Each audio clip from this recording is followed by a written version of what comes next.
Seo thugainn litir ó bhishel, chuige dlú chara dónal. Léit sé bríd ó galachóir.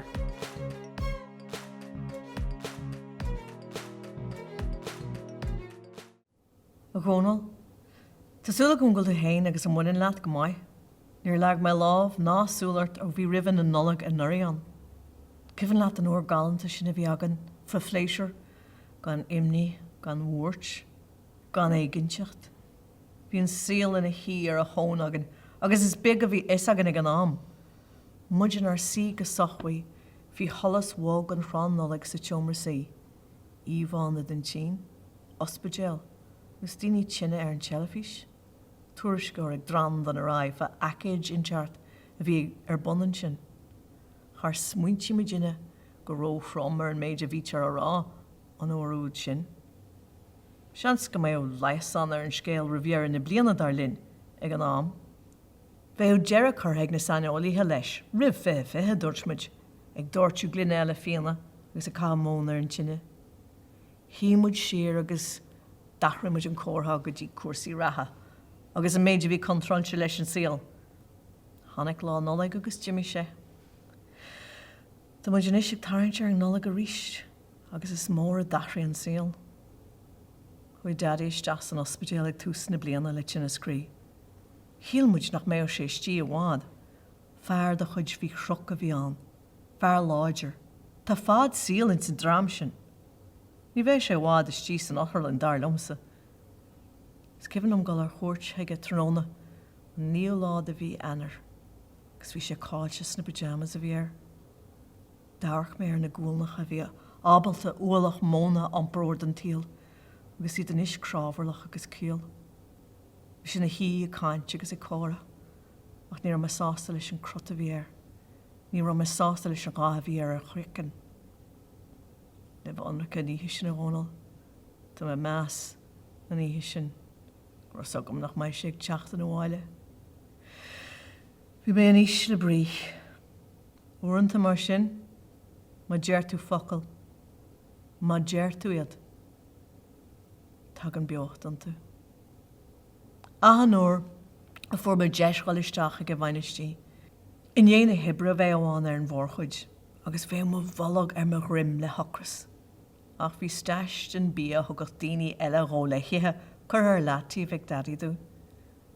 Bhaine me hí san inneog ag cragú briscí seachlaide agus i gcithú áiristí ádas a bheith sé sin na gáardú cén stáisiún leis ar an telefís a chur air.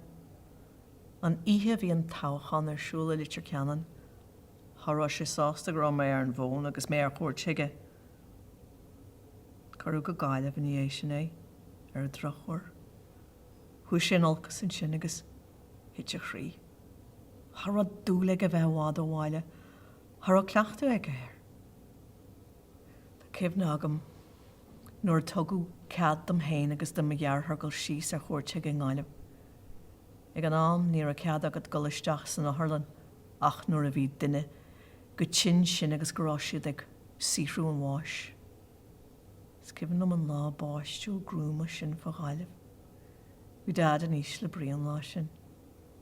Siomman me na bháile, me tuirseach tréachta. Nuair tháinig daddy ar ais go litir ceanan, bhí sin is múna sásta. Bhí luchar an dam air. Ach in é tamil de bheith go maiid, de bheith githe sa ghólar ist. Tháinig an sin is ar ais. Tháinig an is le brí ar ais. Tugadh cead do hain agus mámé a gholisteach aige. Bhí luchar an dam ar mo deáil. An chéad ar eile chum meisteach aige. Bhí sin a líth lena ghrimlum ag trid na péine. Gan bhfuil in dhé sin, tháinig mé dhearradh for níos chun na léanta dearanacha a chatha leis. Thudlaí duine agan ar ahantíomh den labba, ar nólar. Ar maidin bheith cup an caifé agan agus córa, agus rathmuid suas chun seomras a ríis teige. Thiocú mámaíonn sin agus rathmuid inne na bháile le ciolcha bí agus calháil. Na híon a hamuid nar galúir an urlar tíb leis. Bhí muid ar báistí ríist. Bhíoh málaí lán milsean agus uachta róte agan don ihe agus scanan lega mach le cibhid. Si dí a héine thug an tam sin dúin leis. ní éta loch a chur na huaireanta sin. An darna lá is fihead, haring daddy a anal dhearnach. Lín na huaireanta le scarт na bhón, ag pacal málaí, ag agrú rudaí. Lé na huaireanta isteach san oíche. Nuair tugadh an cónrach an tí, bhí an seomra follow, orlár ámaid, balla trom glas agus buí. Ní a cead ag córs an teach an tí, teach suibhneach a bhíon. Ní os a teach ach trop fóin, teach na gan stad, teachtarachtaí gan stad. An mhaid na dogman le é chuirt chun affran, hanach na córsan amach agus cheas siad tíomh muid an teach le tíomh bhhailí mhór. Tugadh a charp go cruis faoi chroch san áit a rugú agus a tógha. Bhí an chruis dú le daoine. Ní a ceadach ag an teilech amháin a bheith an affran. Cheas daoine tíomh muid. Daoine a bhí aithne acu daoine a bhí ard bheas acu Cheas daoine ar latíomh sa rilig. Daoine a tháinig amach le takeú linn agus a móra a churniúil. Ba daddy imithe sé bhí in isise mína saona. Tá lá go a chrí ná líntar go deog gan é. Ach ghlacham na sin, mar a ghlach daoine róm, agus mar a dhéanas daoine an ar nné. Sumí corp a leagú le COVID. Tá cruútan ar fud an dam na láthair na huaire. Sumí duine sin ná bhór deis sláán ceart ágal acu, seo a bhí básaí dú an COVID. Agus stífa sin atá trí agam sa dóibh. Cabbí, sin é mis Gaeilge. Tá mé ráis ar obair le cúpla míon inis, fád agus a bhharann sé. Mar sin, go bheici mé an tíomh eile de COVID thú a charam a chrí. Bearbú agus bannacht. Michelle.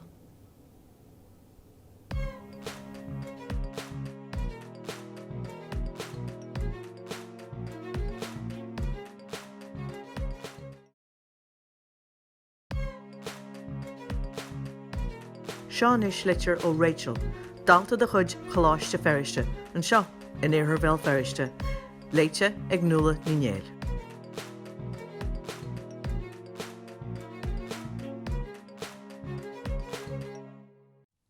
Ar an chéad gáil síos, ní roin dí an glasal roiheachar dú, mar geall gur bhainm sult a síosteach agus a garcar an talafis. Ach nuair atá tú ag deanú an rud céarna gath lá, gan ré agad rudar bí eile dheanú, mar geall nach bhfuil cad agad an teatha agal. Heagla marrá go bhhain sé getabug straswar. Ag túsna dí an glasala, bhí méid deanú getabug obair scola. Ach agus na leichanta go ré, bhí méid deanú níos lú agus níos lú ebre, agus bhí méid sí hartig deanú fuac, agus sin ar a hosí méid go ar lína, agus codhór éirí sa riile ordaí. Bhí sé getabug jazz ó héamh colúide, mar bhí méid abal de colú cibí am a bhhéanlam, agus ní ruúarm go leatir bé nó rudar bí a dheanú, mar bhí gahat dridste. Bhí méid colú fum cófada agus waithlam, so ní ruúarm go agus a bheith hartar mo chláán. Is grálam mo chláán, ach níl mé mí ceart nuair a dearm gur féidir lá a bheith an a pein sa tón. Ach teigim, nuair atá seachtar duine pládaí heile céile san éon teachmhain, agus tá páistí céanú, agus dadí ag scartí, agus callaní ag scradal ar a chéile bhil, sílim go bhhain tú an pectar. Ach nuair a bhí rudí mar sin a gol a ré, agus le bheith anric, bhí siad a gol a ré an tam ar fad. Rinn me se copan té agus suas lom hon lé sí sa má labba, agus gol a colú.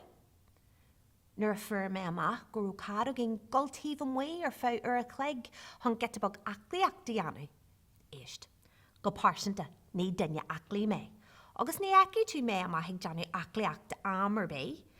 Ach, nuair a thola mé seo, dúirt mé lom héan, seo déis le héalú ónteach. So, amach an doras lom, agus cúlua agus a bhí mé asrarc, isteach lom sa taxi agus suas ag teach mo gasar. Anthony. Lán seo ré, hart fa mí no go, gan esta miari. Nuair a fur miari amach cé a bhí go ré, hosí sé coniúil súil ar gahrad a bhí méid deanú. Agus mar geall ar seo, hosí méid fannach de steach am a labba, gan nuair bé dheanú an lár fad. Agus le bheith anraigh leat, chuir sé me clagan ar hiúil. Agus bhí sé chu Jackar go dtí nach bhfuil mé abalta é dheanú níos mó.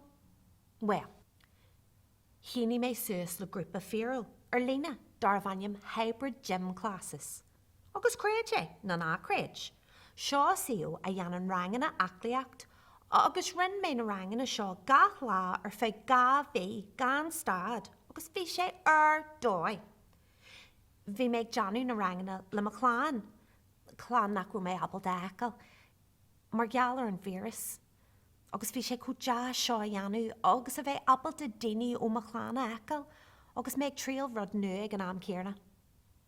Mar geall nach bhfuil mo bhamaí ina cúnaí sa trí dhearlam, ní rú muid abalta ecail agus bhí sin getabach Jackar. Ach bhí sé deas nuair bhí muid a golar FaceTime leithí agus ag glórt fan dóid a bhí sé glacu leis an déan glasal. Le linn an pandéim caiith mé codhór amal am héan. Ag smuoinú fa cé a thucail am a dheanú chun mé héan agus mé héal a dheanú níos fáir. Nuair a thosaí an coronavirus sa Tsín, is ceann am smuoinú nach mé sé an seo agus go mé muid le ceart golóir. Ach nuair a thosaí sé a gáil sin go America agus in sin go London agus in sin go tubann bhí sé an seo. Fiú nuair a tháinig sé go haireann, níor chréid mé an. Go dtí gur tháinig an foiinte gurú sé ar duine de mo chláán. Sin nuair a thuig mé cé chu dé riire agus a bhí sé. Bhí sé ionta Jackar gan a bheith abal de mo chláánna le ecail. Rivan pandéim, bhead mé gáil chun mo bhamó agus mé adú ecail gach lá, agus bhí sé sin mar páirt de mo grá héal leithúla. Bhí sé có aisteach gan siúil hart an corneal agus buú isteach thucaí fáinne cup an té, agus a bheith glóirt fe cé a bhí gáil ré sa dúin. Le linn an déan glasal is ceann am smuoinú ar na hamanna le a dúiltaí mé gáil amach le mo chláán, ná le mo cháirte fiú. Ach bhí níos mó simogam sí isteach, ach do mar rud é go rú mé abalta na hamanna sinna le a ghlacu arás. Rahín lá, agus ní híhín isteach réo rééis. Nuair a thosaí na sréanta a bhfuilú, bhí mé cúsáasta, mar gheall go rú mo sír se arás agam. Ach, nuair a thuí mé amach san fér dóin, ní rú rudar bé mar a ggéarna. Bhí gach duine ceithú máscanna. Ní rú tú abal de casach dianú gan daine a bheith stanú ort, agus ag siúil ar hiúlút. Ní rú siopí ar bé oscailte, agus ma bhí na scúine ag gáil síos na sráide. Bhí an dóin ar mara, agus bhí sé có Jackar a chréidfáil gur seo an dóin an bhfuil muid a legan ar gcónaíon, agus gur seo an normal de nua. Dóla mé ceacht ionach táhachtta, agus le bheith anric, ní rós agam grúar am éolalam, ach bhí. Is é sin, bheith buíoch as ahan duine agus ahan rud atá agad é dó héal. Gan a bheith glacu leis mar halú sláán go méid siad agad a gcónaí. Sin an rud dearfach ar ghlach mé as an droch rud seo.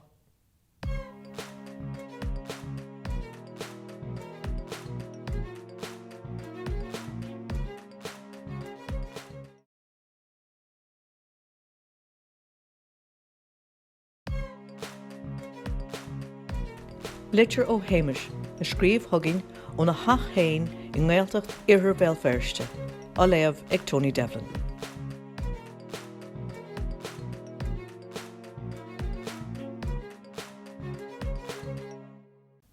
A chara, tá mi siad an warúil gur thóg mé coronavírus, tamil bogan I dhé dó a cheacht an bailach a lig an álún Tsín thugainn. Ach níos an Tsín a thóg mé é. Ná I méal an Tsínach an dhéithir bhéal first a churid. Ach a gultarlan me adam ó fíoch. Ag fíor hús na pandéma, bhí mé I me híliom hían. Gan aine beo mo chuideachta I gáil cup an cafe. Doscail an doras agus isteach le bán ó gur hí sí fagad a bhuam. Ní rú sí an agalum na déarach os mo chóir, ach I fihe slat bhuam ag tíomh hald an tiomra. Ní luithe I ina sí. go danig rocht mór casachtak hí. A chur gléagar an marhain a gifne dit gur cheap me go dití sí marú in ait na mun ag mo chosa. Lán sí le hí ag sríharnaí agus casachtaí fá couple of bomaite, gur hílí an tín. Fuoin am sin bhí sé teanta amach agam go naim seoí ballach éalaí wuhí. Cófada agus a hocail am eile agus a non liom go cool an cafe. Hocar mé síos go sochúil darlam agus chrum mé athúr mar joch. Doscail an doras athúr agus isteach le ceithre óganach eile, a dark hart gur aimsí siad an bhain óg a bhí ag líonú na cultarlinne le frídíní agus baléir gur ró siad le castáil le chéile san ait. Ní ró dahan spáis acu a lig ag an tabla agus cé a rin ban na frídíní ach molú da cháirde bógún níos congarí dúsa. Bhí mé buaite ici. Agus bóg mé liom a maithas an cafe ag dúil as nach leanaí sí mé isteach san ait just nua fálaí a bhí feite agam. Beo as go ró mé hiúil a maithas rian an víras, a hocail am toran an chasachtaí a chlincht in a bhádbún. Sa jeru, glán mé liom a maithas an ait, agus na bháil a lom. Ag dúil as nach ró mé graigthe ag an wacún dóin thur. An tróna sin, wahí mé mar a bheith piachan am a glór, agus crachanach am a chorp a thugáir am an leaba a thuirt ar an fian. An víras a bhí orm, nó droch flú, nó ma thuirlaíocht a bhí sé. Ní ró mé cinse. Agus céinach ró an fan déim ach an na tús ag an am, agus gan mór an ólas ag daoine hí lean mé an cóirle a bhí ag Google ag tuairt amach. Agus chaid mé sé rinch paracetamol. Agus hiprí mé isteach faoi chlúid chlúthar na laba gur éirigh lom colú ag an ail rih banú an lé. Ba é an tauras an chud a bhavasata. An ró an víras orm? nó nach ró. Ní bhuair mé amach a riú. Ach tá mé beo ar paracetamol le hach mé an nús. Agus tá mé ag deanú go bhfuil mé chóir a bheith ma Angelaí ag an jibal droga. Táthar an é ógurt go bhfuil vaccín deanta ag Pfizer ag gonní an víras. Agus ó tharla gur lucht deanta Viagra iad sin. Níl a sogam an dáthair nó sochar a dheanú a leithid do mo bhaca saoil.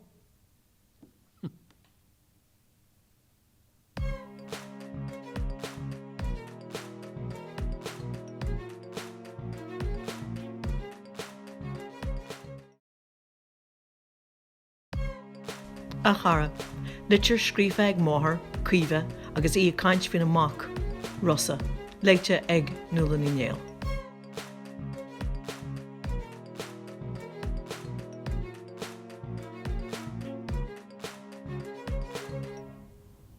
A chara, is me sé cíhan í scolan, agus tá scéal inta thugam fa mo bhac rosa a tá séh leon déis. Le linn an géan glasal, bhí mé héan, rosa agus me ngéon conla ag deanú obair scola, ag sucrú, ag cum cléthaí agus ag buint sult as an am teirla. Ra muid aclaíach le Joe Wex gach maidín agus bhí Joe ag tógáil airgid ar son an NHS. Iho wein, bhí mé héan agus rosa ag caint sa siomra sé agus bhí an nuach dur siúil sa chulra. Bhí scéal pléite an ihe sin, fa seanar a bhí ag siúil hart ar a gáardín, ag tógáil airgid don NHS. Thiantí rosa agus chuir sé céistarm. Mami, cé dé thugu lumpsa a dheanú le cuidiú na doctorí agus na banachtraí. Is bognar thosaí mé céanú, ceannas gur heic sé grú na doctorí agus na banachtraí faoi bhrú. Cé gur mé géirí cudmhór an scéal COVID a choneal dú a chun é chosan siúnéirinne. Mar sinnde, thosaí muid ag plé faoin na rudaí a thugu leis a dheanú le oireachtail le cuidiú leis na doctorí agus na banachtraí. Tá muid an ar gcónaí in eiceil le páirt na bháil, mar sinnde déantí muid go jogu leis rothaíochta dheanú hartar an fearr gath lá in mí baltaine. Déantí muid go róar é a dheanú cibédóid a bhí ar an amsir.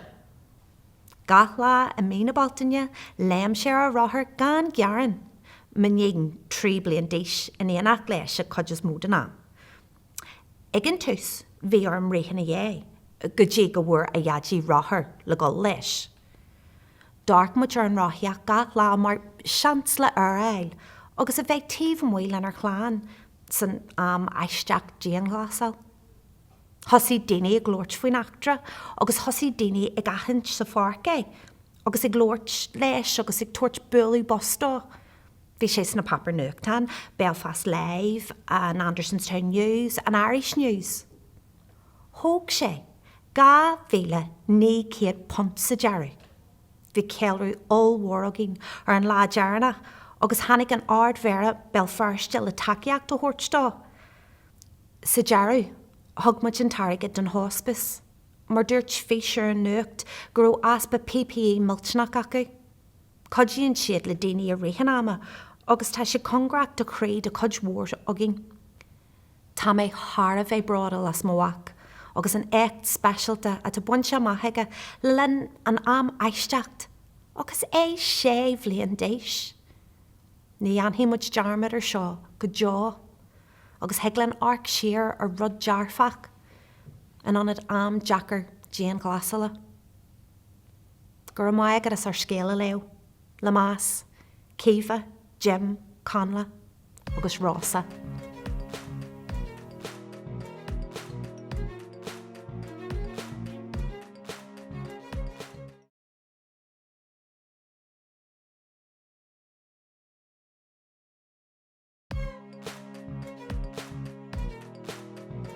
Seán is litir ó ón, dalta de chuid choláiste feriste, an litir seo á léamh ag Tony Devlin.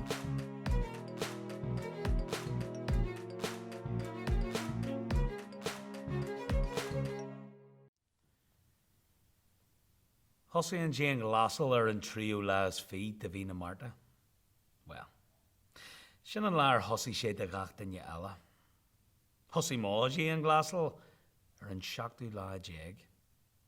Tuis mai a bhí agam den Jane glasal, go dhór ama agam le go bé rud a ba bhíon loma dheanú. Ar an drochar, bhí obair scola go fáil le deanú agam. Chur na múinteirí obair suas ar Google an tiomra range.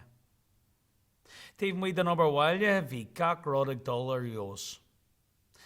Bhí mé an clúthí riomhar a imirt nar a bhí mé ag éirigh, agus me cheolach ag deanú a ré rud. Níor whack siad lom. Ní ró cead agam a theacha aige le amar bí. Tá syndrom alagala ag mBeire. Mo cilíonn seo go bhfuil febanna é agus críaici. Curann sé seo an bhfuil den virus coronach. Ní ró cead agam imach le get a siapatarachta dhéanú nó bula suas le mo chairde. Dáthraí seo nar a chur mo bhamaí ana siomra haon. Bhí cúisneoir, róteoir, agus na thuirla sí réachta nach a leigeici. Bhí an Jane glasal ag dul go maiid go dtí seo.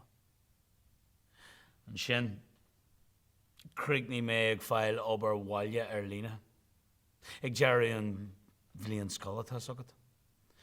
Thosaí má bhamaí ag fáil níos mó leitheanta sír ón obair, agus bhí spreiceici den Jane glasal.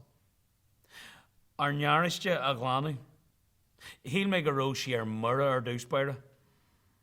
Bhí ar neariste an áit is salaí de bhaca mé a riú. Broscar agus sean rudí ún teach caite isteachchan. Sin ar a thosaí má Jane glasal ag dul an oltas. Ní glantarach a bhain a bhí a gceist ag má bhamaí. Bhí sé géirí é a glanú a féinseáil agus a chóirteil. Tháinig má hir sin ar a bhí ar má bhamaí dul ar obair. Lás íar a bhí a gceist dúsa. Is fear é nach ró cead ag an búlú le mo chairde a go fáil bhí mé ag deanú commerceide. Bhí cairde agam ar lína fásta. Cairde difriúil ón drama héamar scoilio. Chola mé daoine eile ag lóirt fa bheith deanú scart na gúthain nó FaceTime lena gad cairde. Ní arna mé héan sin. Deanam héan srúthan ar lína. Smuoine ar mar YouTube ach tá daoine ag arcort beo.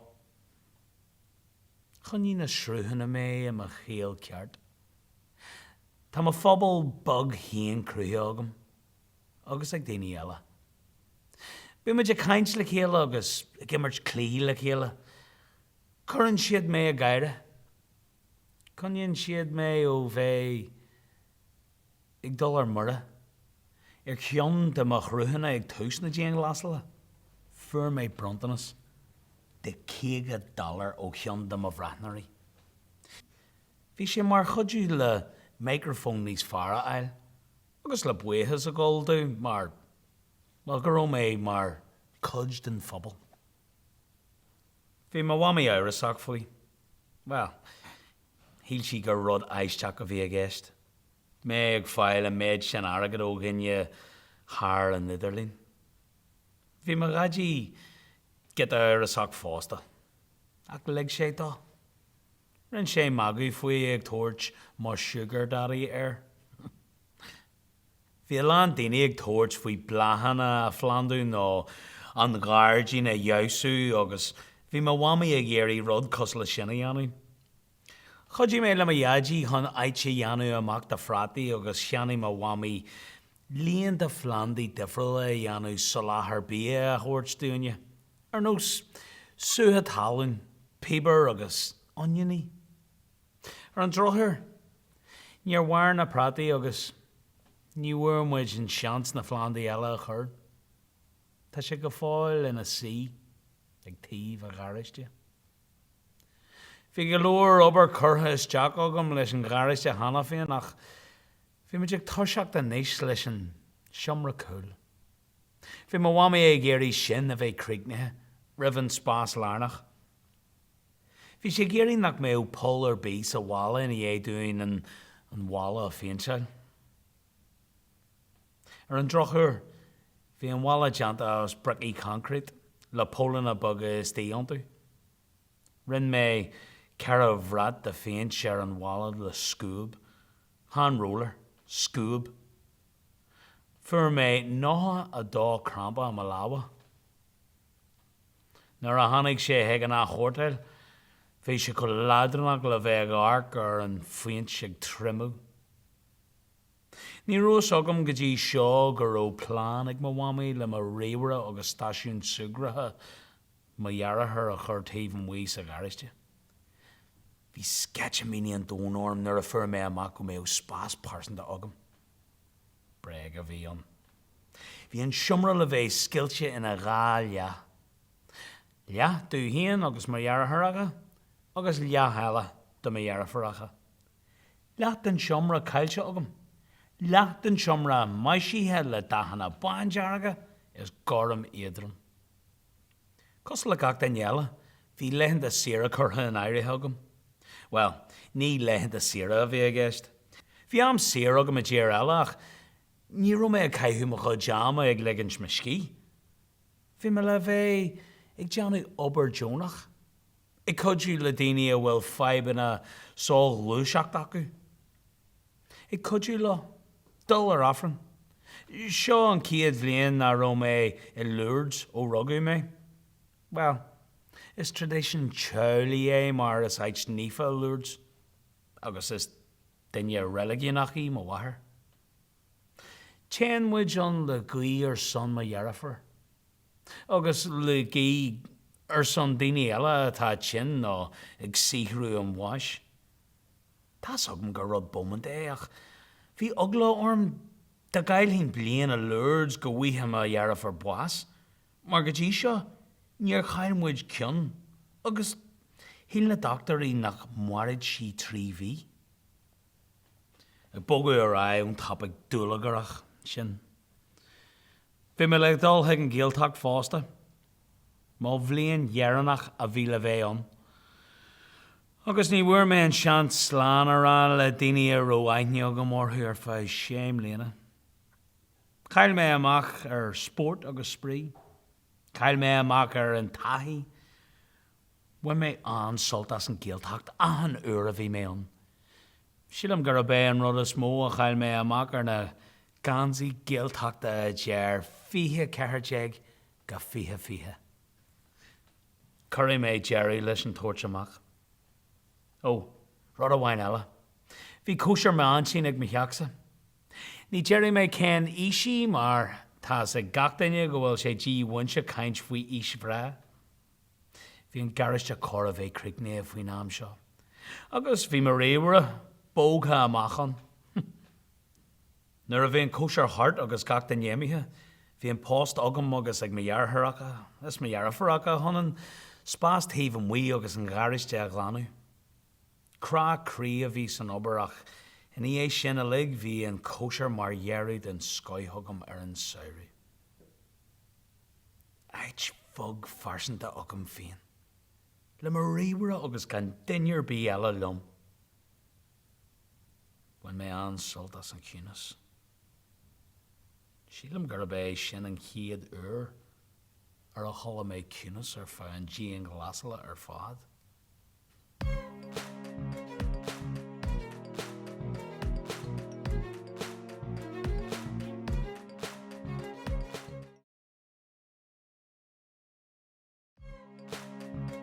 Seo litro Caroline, a cónaíonn lena chlán fin dúí in Gaeltacht éirigh Charcaí, a léamh ag bríd ó Gailge.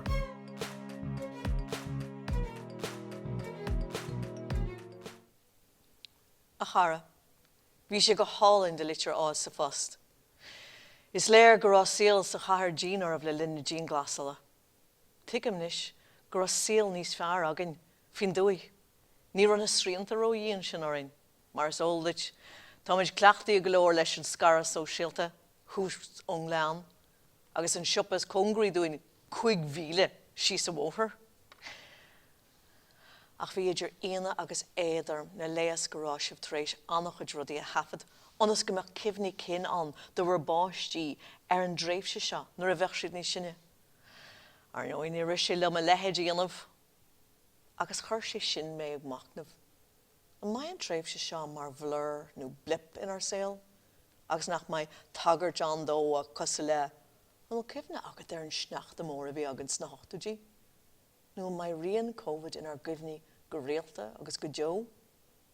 Agus ar chúiségan, tháinig Eva a mhian ar an bhróg beg glas seo, dinta as gelf a bhí ina sí in airde in air an Chinchan, I deach sagan is Somália, le Greetings from Tramór scrífa air.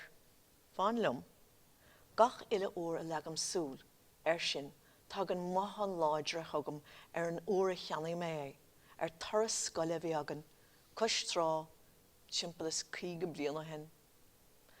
Agus ag féncant timpeall an tí. Creidim gúil cimhní, cin agam, ar an chéad tréimhse sin an dín glasal. A chuir sé intas arm, mar ag arcarthú, cáithíonn siad máhan dearafacha, na háit amach an síl. Tuigim gúil muid ag marachtáil fríd pandéim, agus tá is agam gúil sé fíorheachar a réine. Ní mailam belga dhéanamh den bholingt, den úfásach. Fiú teannach ar an úfás nach bhfuil muid ar an eolas faoi go fáil. Ach nuair eicem na sihir alína atá dinta ag minín, an chéad seachtain sin den dín glasal, tá an manga be goir ar ma aig. Bhí na canvas sin ina lí ar fa an tí ar fá bhád, agus frámaí gan glunne gan frámaí, ach tíbhis tíad a chaicís. Bhí danlan agad. Bhí si chó gnóach agus chó bródul sin an chud sihir, agus gach óra eicemiad chuann siad glindar ar ma chrí. Ní hé an tain chúis amháin na bhfuil siad go hálainn, ach gur hospan siise dúin, gúil na skillanna eici marachtáil tríd fandéim. Bhí siad dinamh chud ibre scoile agus a riile, ach nuair a bhí cead agan búla le chéile, tíomh muí in grúpaí bega, deagraí siad ócáidí, lena gcuid cáirde. Tá cimhne agam ar ócáid amháin. Gro siad go léir ina sí, tíomh muí timpeall ar hinimheh ag róstáil marshmallows agus ag éisteach le ceol. Cailíní ceirh bliana 10 díos. Ba chóir go méid dí sig olbhúd an disco, agus is sé an talbhachan an rud is tábhachtaí. Ach bhí an méid sin crack agus sport acu. Sí sa lára bartaí. Dan siad an ag caint agus a gáire. Is bhí méid smíniú. Nach bhfuil an glún seach a hintach. Agus bí a gcónaí den túram, nach mín is ag aine conas a rathí géirchéim nó cogu a bhaim arthú, go dtí go bhfuil siad ina lár. Bhín caint séir, ach ní eicinn tú character an duine go dtí go bhfuil an cruachas ó sa góir. Gus bhí sé sin ádaí le amháach. Ní ra obair scoile ar bith aige, de bhrí go raibh sé an san idir bhliain, agus bhí mé chó bortha go gath sé an tám go léir ag imid cluichí ar líne, agus gomach an tain cibna bhí ag ná. Cad a rinne tú le linn an fandéim? Don mé me cheomra. Cosa le gach tiismór eile, bhí mé géirí má fáistí a spragu. Déta seo go siúdaíanamh. Micromanagement dar nói. Ach nuair a ghlach mé céim siar, bhí mé tréis ritheamach a smuotí. Tháinig sé níos lena chlár ama hain, agus chlí sé leis, ag gol amach ag rochaíocht, ag tuairt na madraí ar siúlaid go rialta, agus de rí go rom ar chéalagus mé hain ag obair ón mhaile. Dear mé ar generalbhú, or nó ró sa teachtain, bhil doscail sin mothúla. Hasí sé ag bhólam an bhealach an béiltí sínecha a olbhú ón montus. Da chreidte. Agus bhí mé ag smaoineamh. Da mé sé go fóil ar scoil, ní bheith na sciil na cócrocht a seála meige. Éidechas ná bhuithe ar scoil. Agus chuir sé tús le veg patch, agus cuas ar líne agus ar eile.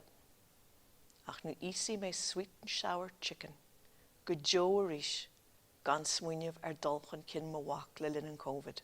Is cúis búirt sé gach tiismór, nach bhfuil ja maith dinta acu, chuna go páistí olbhúd an saoil mór. Tá níos mó misní an go manis. Agus mé hain, hiig mé go main an agrithe ar fad, agus go mé an teach glán ó bhain go bór, ar bhallairt ar fad. Nuair bhí aon am saor agam, amach an doras lom ar nós na gaoithe, bhí an amseir go hálann sin. Bhí sé gceist ag an bheith gachlaocht, ach rinne mé dearmad ar rud amháin. Bhí gachtain in mhuí ag siúil agus ag rathiad. Bhí sé deacar go leabhíle sí sa bhór gan stoppa le leabhart le córsan aigen. Tá cibhne agam sa bheith ag rathiad arás an siopa, 10,000 filte, agus córsan na sítíh mhuí ag ó glunne fianna fin rion ag a cúige chlog. Ar nói, ní raon rá agam mach búrúisteach ag gár glunne amháin. Agus wathe mé, da mai mís tréis go thsáile, pacaiste aigen, gríon, snáb, agus eisbris cultúra. Ní thuca leis bheith níos fearr. Agus tá bhála Covid agam. Mes grádam na ballaí sean aimsire gentas clocha. Cé chu deachar sa déta sé bheith ceanna thógáil? Tá meas ar le agam inis ar na saor chlocha. Obair chrua, ach gach óra eicem má bhála beg. Bhí ag smaoineamh ar na léanta chaithme ag fólam faoi na sé aig atá ag achloch. Agus go raibh mé ag leabhart lom haim sa deire. Ach bhí sé deas rud nádartha dhéanamh. Agus tásúlagam go mbeidh sé an a bhád a mí. Sílan go marí na mothúchan seo lom go Joe. Ach ní mailim go mbeidh ag smaointú go raibh achanrud éascí péascí an seo. Tá córsan agin. Ina cónaí le hain, agus bhí mé gol suas heici gach lá, agus bhí si cho uignach agus cho scanraéis sin. If I get it, I'm a galar. Bhíoh sé gcónaí rálam, leis an onrachas sin atá ag daoine aníos sin. Agus bhí mé cho búrtha go bhuimse bhuíoch sé é. Go mainim a vector ag an geal vírus. Bhí si féchan ar an gelahís gan stad, agus faitios an daunarthaí. Géisteach le bhí me smaoineamh den chéadúra a héal, go raibh mé buíoch, go raibh mé hismóir é marmh. Gus nach raibh arthú gol fríd an túfas seo. Scanraéis sin mé. Ach tá teach a níor an an gléir, agus tháinig mé sin ag tasú, i mo fáistí, i mo chórsan, agus sa phobal. Bhí daoine búilte san chéad caiiciis, a tar réir a chéile, thosaigh siad ag smaoinú muid marachtáil. Agus le mo chórsan nóchuid dó bliain díos, agus muid a muí ag trá an áirdín seici, ag chu prátaí, carriage agus cabáiste. Agus iad am a shrárú. I'm very grateful now, Caroline, but that road there is a bit wobbly. Ag a buinte sin risilum, agus an síl ag tiite más a chéile. Cáid go léir tochailt, agus ar neart hain a aimsú. Go míle mágad as the litir. Fechar an sinna chur bhí agad orm. Gunne mis leis do world.